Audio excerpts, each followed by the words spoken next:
Ear to the streets reporting live from the trenches of Skid Row. Like, comment and subscribe. A bizarre 6-hour police pursuit of a man who was believed to be armed with a gun Tuesday night moved erratically through South Los Angeles and at slow speeds on several Southern California freeways before finally concluding about 40 miles east of Los Angeles. Full stop. The pursuit started around 7 p.m. in response to a report of a man with a gun, according to the LAPD. During a traffic stop, the driver refused to get out of the car and eventually sped away, police said. After the chase ended 6 hours later and at about 40 miles away in Ontario, police said no weapon was found. It was not immediately clear whether he ever had a weapon or possibly threw one out the window during the chase. The driver was arrested on suspicion of felony evading. He also had 2 outstanding warrants for burglary, police said. Los Angeles Police Department Sergeant Juan Garcia, who had just started his shift, was among the officers involved in the chase. He said the possibility that the man was armed is one of the reasons officers did not try a pit maneuver to spin the car and end the marathon chase. Our policy generally prohibits us from conducting a pit maneuver on somebody we believe is armed because it puts us at a disadvantage when we flip that car around, Garcia said. Now he's face to face with us, and it is pretty unsafe. In his 20 years with the department, Garcia said that he has never heard of pursuits going on for so long and added that many officers had to pull off the pursuit to gas up their vehicles using their own money.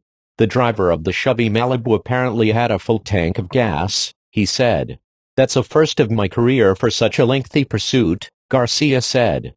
The chase ended in Ontario, about 40 miles east of Los Angeles, after the car shed a tire and wheel. Here's how the historic pursuit went down. Newspaper 4 was over the chase around 7:10 p.m., as the car was in a residential neighborhood traveling at high speeds.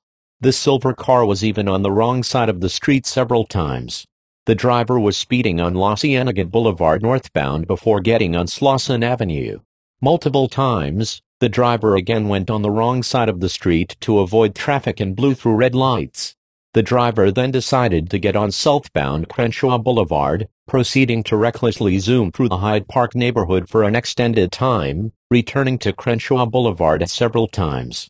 The driver entered the 110 freeway southbound, merged onto the freeway at a slow speed and swerved across lanes.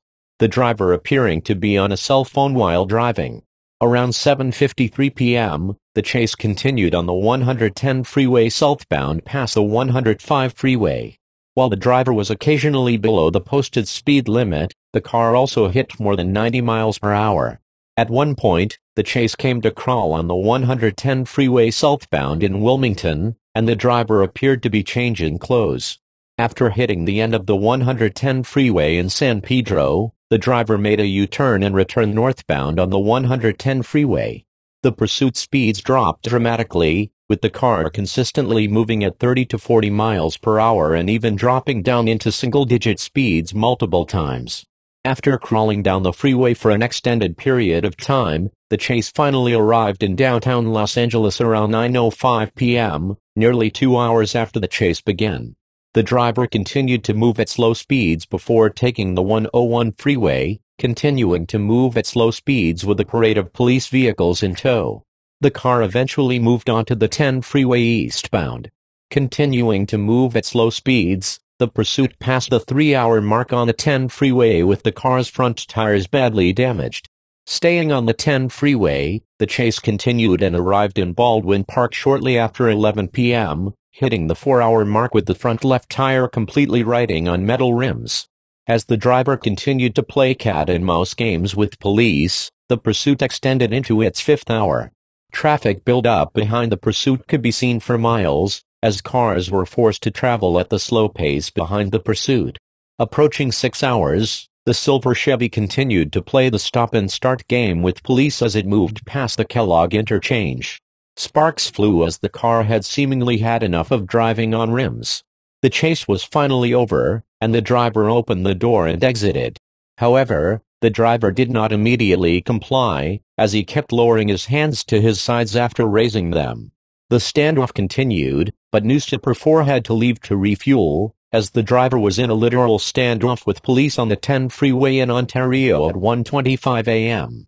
Ear to the streets. Like, comment, and subscribe.